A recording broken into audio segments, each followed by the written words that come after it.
औसा शहरातील प्रलंबित प्रश्नांवर जयश्रीताई उटगे याचे लाक्षणिक उपोषण। आता बातमी पहा विस्ताराने। या लाक्षणिक उपोषणात औसा शहरातील अतिक्रमण, धोकादायक इमारती, सांडपाणी, कचरा, तलाव परिसरातील अस्वच्छता, वाहतूक कोंडी, पार्किंग तसेच सार्वजनिक जागांवरील अतिक्रमण या प्रलंबित प्रश्नांकडे लक्ष वेधण्यासाठी शिवसेना, उबाठा महिला जिल्हा प्रमुख जयश्रीताई उटगे यांनी औसा नगर परिषद कार्यालयासमोर एकदिवसीय लाक्षणिक उपोषण केले। या लाक्षणिक उपोषणास महाविकास आघाडीच्या वतीने पाठिंबा दिला। दिलेल्या निवेदनात अतिक्रमण हटविण्याची कारवाई अपूर्ण राहिल्याच्या, धोकादायक इमारतीवर ठोस कारवाई न झाल्याच्या, सरकारी जागा अतिक्रमणमुक्त करण्याच्या तसेच नगर परिषदेत काही कर्मचारी कडून गैरहजेरी व चिरीमिरीच्या तक्रारींची चौकशी करून कठोर कारवाई करण्याची मागणी करण्यात आली। या लाक्षणिक उपोषणात शिवसेना, युवासेना, मनसे व महाविकास आघाडीचे पदाधिकारी, कार्यकर्ते आणि नागरिक मोठ्या संख्येने सहभागी झाले होते। शहरातील प्रलंबित प्रश्न तातडीने न सोडवल्यास अधिक तीव्र आंदोलन छेडण्याचा इशारा जयश्रीताई उटगे यांनी दिला। आपण लाक्षणिक उपोषण कशासाठी करत आहात? 2025 मध्ये जे काही मागासवर्गीय महिला शकुंतला हजारे त्यांची मुलगी कॉलेजला जात असताना छेडछाडीचा प्रकार झाला आणि तो प्रकार असं निदर्शनास आलं आम्हाला की अतिक्रमण म्हणजे रस्त्यावर असलेले कट्टे, पायऱ्या किंवा अजून पुढे सरकलेले, समजा माझी 10 बाय 10ची जागा असेल तर पुढे अजून 10 बाय 10ची जागा वाढवून त्याच्या पुढे पार्किंगचं केलेलं, त्यामुळं ते छेडछाडचा प्रकार झाला आणि ते प्रकरण खूप वाढलं।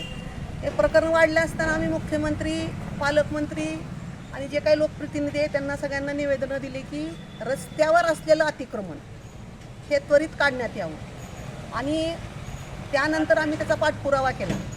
त्याचबरोबर शहरात 100 वर्ष पूर्ण झालेल्या ज्या इमारती आहेत ते आता पडायला झालेत खूप आणि अक्षरशः त्या पडून असं आम्ही नगरपालिकेला निवेदन दिले असताना सुद्धा त्या इमारतीच्या मालकांना ह्यांनी फक्त नोटिसा काढून ती थातूरमातूर कारवाई केली त्यांच्यावर, ती कुणी काहीही कारवाई केलेली नाही।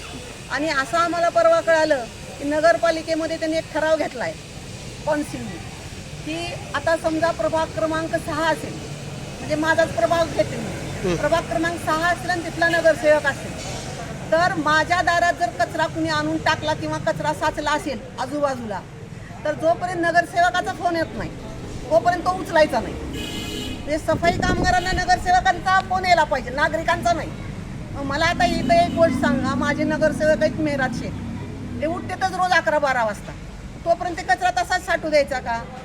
हा एक विषय आहे।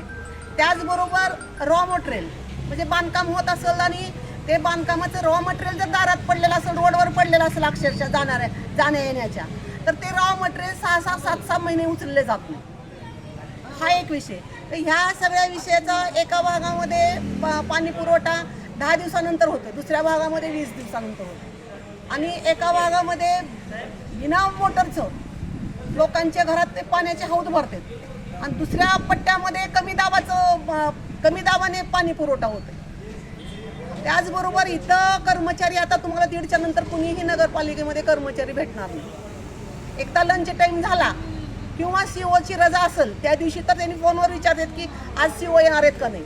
सीओ येणार असतील तर कर्मचारी नगरपालिकेमध्ये येणार, अन्यथा लंचमध्ये तुम्हाला कुठलाही कर्मचारी नगरपालिकेमध्ये भेटणार नाही। भेटला जाणं सर्वसामान्य नागरिकांचे जर काही विषय असतील तर ते चिरीमिरी घेतल्याशिवाय ते कामं होत नाहीत, अशा अनेक तक्रारी आहेत।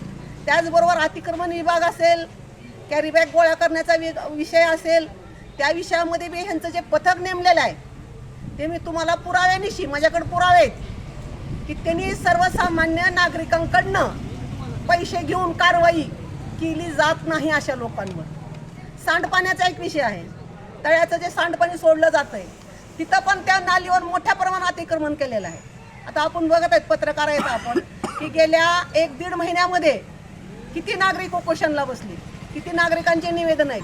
म्हणजे नगरपालिका झाली का पानटपरी झाली हेच कळायला मार्ग नाही। हे सगळे विषय तुम्ही कधी हे करणार आहेत? आणि कौन्सिलच्या लोकांचं मात्र लॉजिंगवर लक्ष, अहो इथं काय चाललंय ते बघा तुम्ही, नगरपालिकेत कसला गफलत कारभार झालाय, त्यांच्यावर कधी कारवाई करणार आहेत तुम्ही कर्मचाऱ्यांवर? पण सीओनचं काही कंट्रोल आहे का नाही नगरपालिकेवर? ह्या सगळ्या विषयाला घेऊन आम्ही आज तिथं उपोषणला बसलेलो आहोत।